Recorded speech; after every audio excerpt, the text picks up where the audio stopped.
It was supposed to be an ordinary night in a quiet town. The kind of night where nothing happens, where the streets are empty, and the only sound is the hum of streetlights. But somewhere between midnight and dawn, something happened. Something so brutal, so calculated, that decades later, no one can explain it. No one can forget it, and the person responsible is still out there. This is the story of a murder so chilling, so meticulously planned, that it has baffled detectives for over 30 years. A case with no clear motive, no confession, and no closure. A case you've probably never heard of until now. Our story takes us to the small town of Ashford Hollow, New York. Population, just under 4,000. A place where everyone knows everyone, and crime is something you read about in the next county over. It was the summer of 1991, warm nights, kids riding bikes until dark, and the annual county fair just days away. But on the night of July 14th, 1991, 27-year-old schoolteacher Emily Carter never made it home. She was last seen leaving a friend's house just after 10 p.m. The next morning, her body was found in a wooded area less than a mile from her apartment. What happened in those missing hours has haunted this town ever since. And here's the part that will keep you watching until the very end. Because buried in this case is a detail so strange, so out of place, that it changes everything you think you know about what happened that night. If you love uncovering cases like this, the ones that slip through the cracks, the ones that demand answers, make sure you subscribe to Crime Tale Explorers and turn on notifications. That way, you'll never miss a story that deserves to be told. Emily Carter was the kind of person people remembered. She taught 3rd grade at Ashford Elementary, and her students adored her. She had a laugh that carried across the playground, and a way of making every child feel like they mattered. She lived alone in a small 2nd-floor apartment above the town's bakery, and spent her weekends volunteering at the local library. Her parents, Margaret and Thomas Carter, lived just 2 streets over. Emily was their only child. She'd grown up in Ashford Hollow, gone to college in Albany, and returned home to teach. Friends described her as warm, dependable, and maybe a little too trusting. Ashford Hollow itself was the kind of town where people left their doors unlocked. The main street had a diner, a hardware store, and a single traffic light. The biggest excitement was the Friday night high school football game. But beneath that small town charm, there were shadows, old grudges, secrets people didn't talk about. In the weeks before her death, Emily had mentioned to a friend that she felt like someone was watching her.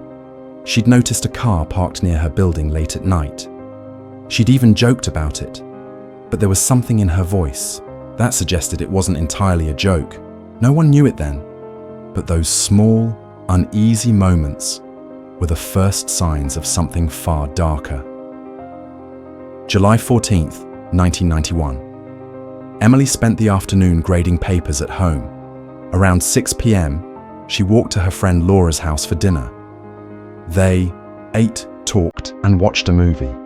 At 10:05 p.m., Emily said goodbye, stepped out into the warm summer night, and began the short walk home.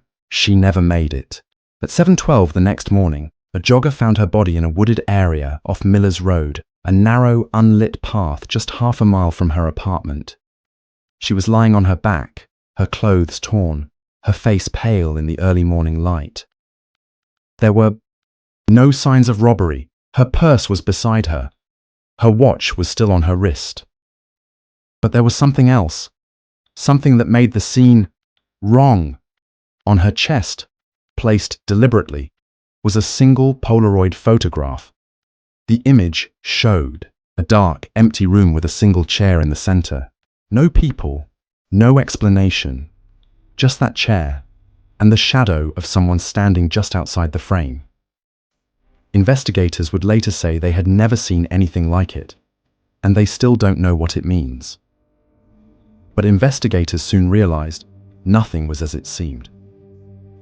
Detectives from the Ashford Hollow Police Department arrived at the scene within minutes of the jogger's 911 call. The area was quickly cordoned off, but the rain from the night before had already washed away much of the physical evidence. Still, the Polaroid on Emily's chest was bagged immediately, and it became the focal point of the investigation. First, police believed the photograph might have been taken by the killer a taunt, a signature. But when they examined it closely, they realized the chair in the picture wasn't from anywhere in Emily's apartment. In fact, no one in town recognized it at all. The initial theory was that Emily had been attacked by someone she knew. There were no signs of forced entry at her apartment, and no evidence of a struggle there. Friends and family were questioned. Her ex-boyfriend, Daniel Reeves, was brought in for questioning after neighbors claimed they'd seen his car near Emily's street that night. But Daniel had an alibi. He was at a work function in Syracuse, confirmed by multiple witnesses. Then came the first twist. A week after the murder, another Polaroid was delivered to the police station in an unmarked envelope. This one showed the same chair, but now a woman's shoe lay on the floor beside it. Detectives recognized it immediately. It was Emily's. The envelope had no fingerprints, no return address, just that single, haunting image. And it raised a terrifying question. Was the killer still out there, watching them? Over the next month, police chased dozens of leads. A drifter seen near Miller's Road, a man with a history of stalking women in a neighboring county, a former student who had been obsessed with Emily. Each lead ended the same way: dead ends, alibis, or lack of evidence. But then, a retired detective named Harold Briggs came forward with something that would change the course of the investigation. Briggs had worked a case in 1979, 12 years before Emily's murder, involving the disappearance of a young woman named Claire Hensley. Claire was never found, but in her apartment, police had discovered a Polaroid photograph. The same chair, the same shadow in the doorway.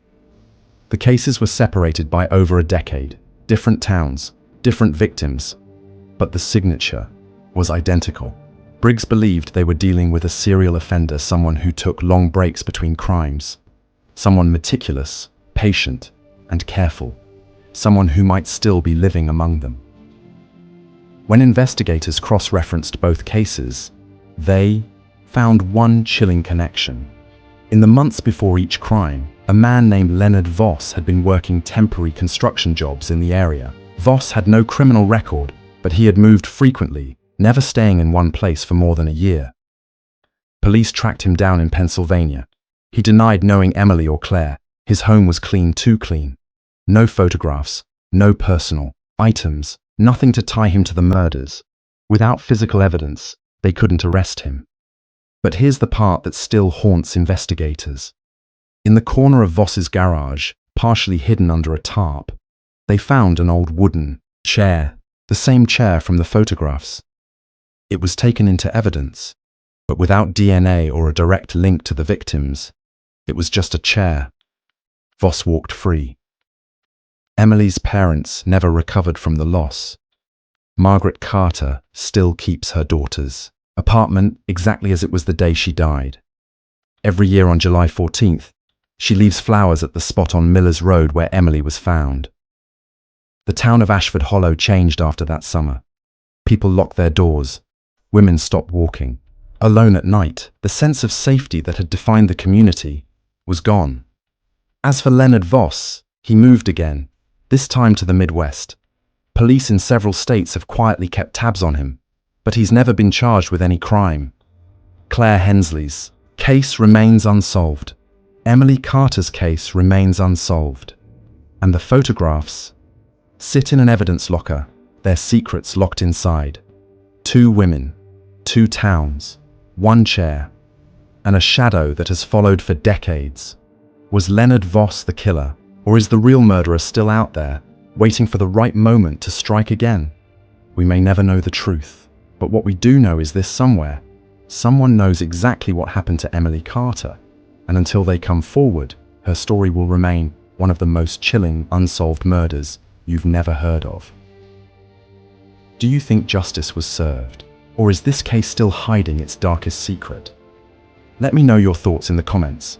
And if you believe Emily's story deserves to be heard, share this video, because sometimes the only way to find the truth is to keep telling the tale. The truth may be out, but the scars of this case will never fade.